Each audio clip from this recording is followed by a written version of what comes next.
చలసాని శ్రీనివాస్ గారు, deputy speaker Raghuramakrishnaraju గారు ఈ కస్టోడియల్ కేసులో ఐపీఎస్ సునీల్ కుమార్ చాలా కాంట్రవర్షియల్ కామెంట్ చేస్తున్నాడు. ఏంటి, ఎవరు నడిపిస్తారు దీన్ని? పిఎస్ సునీల్ కుమార్ గారు సర్వీస్ రూల్స్ ఉంటాయి కదా, ఆయన స్టిల్ ఈజ్ ఇన్ సర్వీస్ అండి. అంటే suspension is not a punishment అని ఉంది. సస్పెన్షన్ ఉన్నా సర్వీస్లో ఉన్నట్టు లెక్క. అంటే సర్వీస్ అంటే డైరెక్ట్గా ఇది లేకపోయినా రిజైన్ చేయలేదు, వీళ్ళు డిస్మిస్ చేయలేదు. Suspension is different. అలా మాట్లాడకుండా ఉండాల్సింది, కానీ ఆయన నేను రూల్స్ ప్రకారమే మాట్లాడుతున్నానని మాట్లాడుతున్నారు.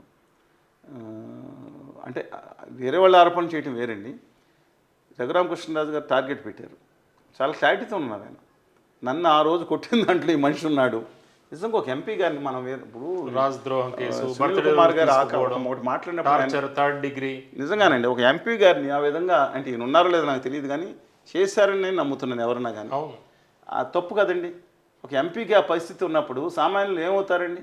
ఒక ముఖ్యమంత్రిని విమర్శిస్తే తీసుకెళ్ళి చేసేస్తారా? మిలిటరీ హాస్పిటల్ రిపోర్ట్స్ వచ్చినాయి కదండి, కన్ఫర్మేటివ్గా వచ్చినాయి కదా. అలాంటి పరిస్థితుల్లో వాళ్ళ అలాగే సునీల్ కుమార్ గారిని కూడా ఆయన ఒక మాట మాట్లాడారు, మాకు బ్రిటిష్ వాళ్ళు వచ్చిన తర్వాత వచ్చిందని. దాంట్లో కొంత వాస్తవం ఉంది, మాట వాస్తవం. దాన్ని భయంకరంగా ట్రోలింగ్ చేశారు.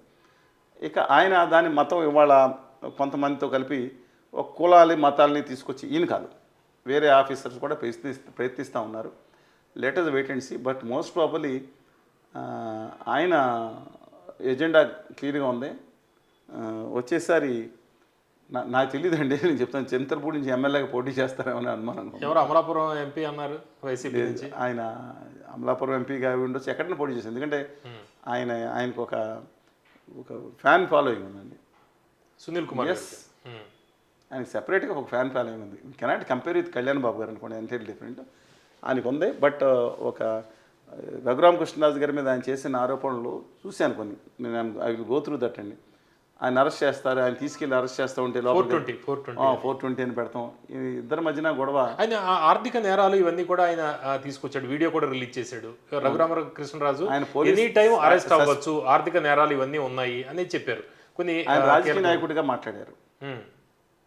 సునీల్ కుమార్ గారు తన మీద రోజు దాడి చేస్తున్నప్పుడు ఇప్పుడు ఏమవుతుందంటే ఒక పోలీస్ ఆఫీసర్ ఉంటారు, ఆయన ఇప్పుడు సస్పెన్షన్ ఉన్నారనుకుంటా, పోలీస్ ఆఫీసర్ని ఎవరో ఒకళ్ళు బయట రోజు తిట్టొచ్చు.